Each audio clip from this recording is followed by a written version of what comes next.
أعوذ بالله من الشيطان الرجيم بسم الله الرحمن الرحيم Bangladesh Jamaat Islami Maslak থেকে আয়োজিত আজকের এই বিশাল সমাবেশের সংগ্রামী সভাপতি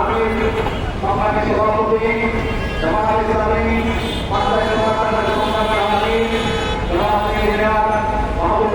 রবিবারে আজকের এই সমাবেশে সম্মানিত বিশেষ অতিথি বিশিষ্ট রাজনীতিবিদ শিক্ষাবিদ সাবেক সফল কাউন্সিলর আজম সদর ওয়ার্ডের জনাব ফখরুল শামসুল জামান হেরানি অংশের সুপ্রিয় অন্যান্য জামাত নেতৃবৃন্দ সম্মানিত সুধী মণ্ডলী আসসালামু আলাইকুম ওয়া রাহমাতুল্লাহ।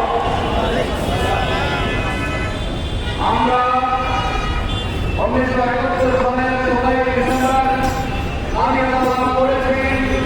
আমরা তৃতীয়বার স্বাধীনতা লাভ করেছি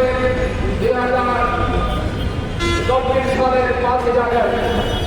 সম্মানিত উপস্থিতি, আমরা রাজনৈতিকভাবে